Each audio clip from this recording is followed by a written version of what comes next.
আসসালামু আলাইকুম বন্ধুরা, কেমন আছো সবাই? আশা করছি ভীষণ ভালো আছো। আর দেখতেই পাচ্ছ আজকে আমি কতটা স্পেশাল একটা রেসিপি নিয়ে হাজির হয়েছি। আমার আজকের রেসিপিটির নাম কোন সামোসা।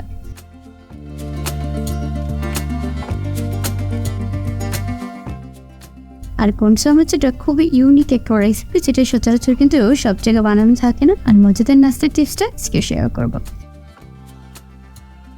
আর এই কোন সামোসা বানানোর জন্য এখানে আমি প্রথমে 1.5 কাপের মতো ময়দা নিয়ে নিচ্ছি। তারপর দিয়ে দিচ্ছি স্বাদ মতো লবণ, তারপর 2 টেবিল চামচ তেল দিয়ে দিচ্ছি সয়াবিন।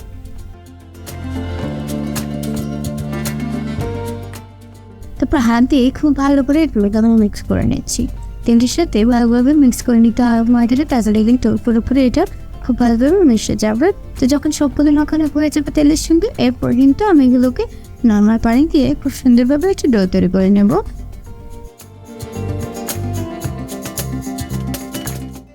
তো নর্মাল পানি দিয়ে অল্প কিছুক্ষণ মধ্যে নেওয়ার পর এটা কিন্তু পারফেক্ট একটা ডো তৈরি হবে।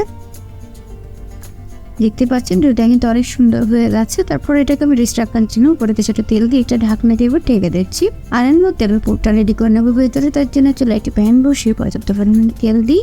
এর মধ্যে কিন্তু আমি 1 কাপ পেঁয়াজ দিয়ে দিচ্ছি, যেটা আমি ব্রাউন কালার করে নিচ্ছি। তো যখন ব্রাউন কালার হয়ে যাবে ওটা আমি একটি টমেটো কুচি দিয়ে দিচ্ছি, যেটা আমি আগেই কাপ করে কেটে রেখেছিলাম। তারপর সবগুলো একসাথে নিয়েছি এবং আমি কিছুক্ষণ ভেজে নিচ্ছি।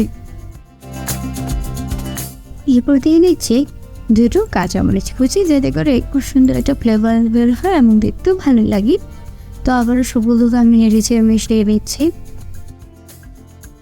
এরপর সবগুলো যখন নরম হয়ে যাবে এর মধ্যে আমি একটু এই দিতে পারি। ডিমটা দেওয়ার কারণে কিন্তু উপর থেকে তেল ভীষণ ভালো লাগবে।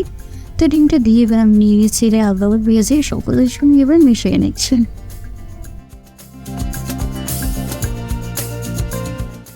তো যখন সবগুলো ভাজা হয়ে যাবে এর মধ্যে কিন্তু আমি একটি আলু আগে সিদ্ধ করে ম্যাশ করে নিয়েছিলাম, যেটা আবার দিয়ে দিচ্ছি। আর এবার সবগুলো একসঙ্গে মিশিয়ে নিয়েছি। আর কিছুক্ষণের মধ্যেই কিন্তু পোকটা একদম রেডি হয়ে যাবে। প্রায় দেখতেই পাচ্ছেন সবগুলো কিন্তু আমি এবার দিয়ে দিয়েছি। তারপর সর্বশেষ আমি দিব একটা নুডলসের মশলা। আর এটা দিলে কিন্তু সত্যি পোকটা ভীষণ মজাদার হয়। নুডলসের মশলাটা কেউ স্কিপ করতে পারেন, তবে দিলে অনেক বেশি টেস্ট হবে।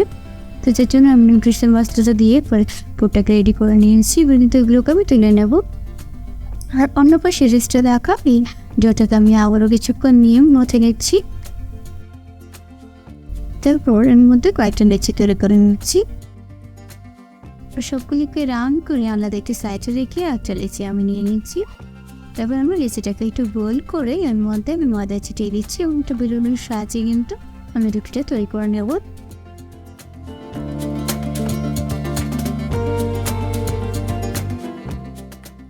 তো দেখতে পাচ্ছ আমার এই রুটিগুলো বানানো আমাদের শেষ হয়ে গেছে। প্রত্যেকটি রুটি আমি বানিয়ে নিয়েছি। তারপর এগুলোকে আমি কিছুটা আয়খিনি বাজার জন্য চুলার প্যানের মধ্যে আমি কিছুটা করে উল্টে পাল্টে নিচ্ছি। এটা কিন্তু খুব বেশি রুটিটা একদম পুরোপুরি করার জন্য একদমই হালকা একটা আঁচ দিয়ে দিতে হবে। তো দেখতে পাচ্ছ আমি হালকা আঁচ দিয়ে সবগুলো রুটি কিন্তু আমি আলাদা একটা সাইডে রেখে নিয়েছি। তো তারপর এগুলো দিয়ে আমি যে কাজটা করবো সেটা আপনার একটু মনোযোগ দিয়ে দেখবেন কীভাবে আমি কোন চামচগুলো বানিয়ে নিচ্ছি বা শেপটা দিয়ে নিচ্ছি। তার আগে আমি একটু অন্য বাটিতে 2-3 টেবিল চামচ ময়দা নিয়ে নিচ্ছি, যেটাকে অল্প একটু পানি দিয়ে এবার আমি গুলিয়ে নিচ্ছি। এটা দিয়ে আমি কোন চামচের মুখটাকে কিন্তু কোট করে নেব, যার জন্য এই কাজটা আগেই করে নিতে হবে। তো অল্প ছোটো পানি দিয়ে কিন্তু আমি ময়দাগুলোকে খুব ভালোভাবে মিশিয়ে নিচ্ছি। তো দেখতে পাচ্ছেন এগুলোকে মেশানো শেষ হয়ে গেছে। এরপর আমি অন্য একটি পেয়ালাতে একটা সেমাই নিয়ে নিচ্ছি। এখানে আপনারা যে যা পছন্দ মতো ওই সময়টা কিন্তু নিয়ে নিতে পারেন। তারপর আমি অন্য একটি প্লেট এবার হালকা আঁচে রুটিটাকে নিয়ে নিচ্ছি এবং একটা চাকুর সাহায্যে মাঝখান বরাবর কেটে দিচ্ছি। দেখতে পাচ্ছেন রুটি কিন্তু দুটো ভাগ হয়ে গেছে। তো আমি কোট করার জন্য এবার যেখানে ময়দার একটা মিশ্রণ নিয়ে নিচ্ছি বা পেস্টটা নিয়ে নিচ্ছি, সেটা কিন্তু চামচ দিয়ে এই রুটির মাঝখান বরাবর দিয়ে দিচ্ছি। আমি বলার ঠিক আপনারা আসলে খেয়াল করলে বুঝতে পারবেন এই নাস্তার শেপটা আমি কীভাবে দিয়ে দিচ্ছি। যে কোন চামচটা বানানো একদমই সহজ, দেখলে মনে হবে হয়তো এটা অনেক কঠিন হতে পারে, কিন্তু আপনারা একটু খেয়াল করলে বুঝতে পারবেন যে একদমই সহজ। তো হালকা আমি মাঝখান বরাবর এক সাইড থেকে চাপ দিয়ে কিন্তু আমি ঘুরিয়ে নিচ্ছি। আর এভাবে কিন্তু আমার একটা পনের শেপ হয়ে গেছে। আপনারা দেখতে পাচ্ছেন আমি কীভাবে কোণের শেপটা দিয়ে দিচ্ছি। আর সাইড থেকে আমি আবারও সেই ময়দার পেস্টটাকে লাগিয়ে নিচ্ছি যেন সাইডের জোড়াটা ভালোভাবে রেখে যায়।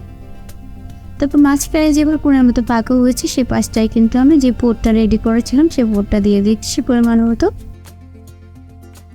একদমই সহজ, বন্ধুরা তোমরা একটু খেয়াল করলে বুঝতে পারবে খুবই সহজ আর খুবই মজাদার হয়ে থাকে কিন্তু এই রেসিপিটি। তো দেখতে পাচ্ছি আমি পোরটার ভিতরে কিন্তু এই পোরটা দিয়ে দিই। এবার আমি আরও একটু কোণের শেপ বানিয়ে তোমাদেরকে দেখিয়ে দিচ্ছি।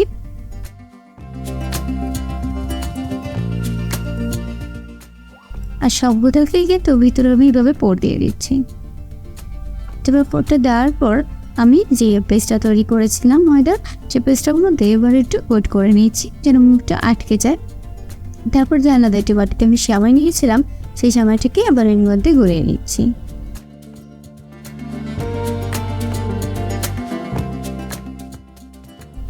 তো দেখতে পাচ্ছ কীভাবে আমি কোল চামচটা তৈরি করে নিয়েছি। এবার ভেজে নেওয়ার জন্য সবগুলো কোল চামচে কিন্তু আমি তৈরি করে নিয়েছি। এবার এগুলোকে তেলে ভেজে নেব।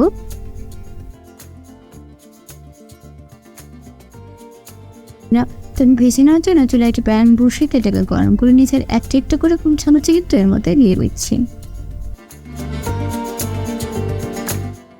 তো অল্প কিছুক্ষণ একটা পাশ আমি ভেজে নিয়ে একটি কাঁটা চামচের সাহায্যে অন্য পাশটাকে কিন্তু ভেজে নেব।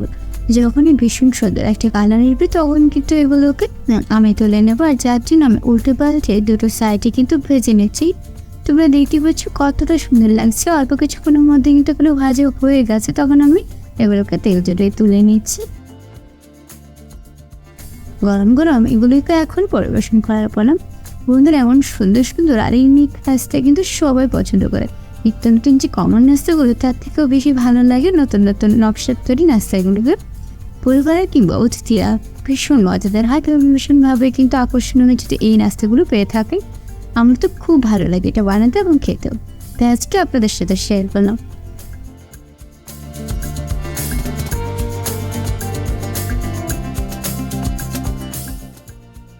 আমি আশা করছি আমার আজকে ইউনিক রেসিপিটি আপনাদের ভালো লেগেছে। আমার রেসিপিটি ভালো লাগলে প্লিজ সাবস্ক্রাইব করবেন আমার চ্যানেল। দেখা হবে নতুন ভিডিওতে। আল্লাহ হাফিজ।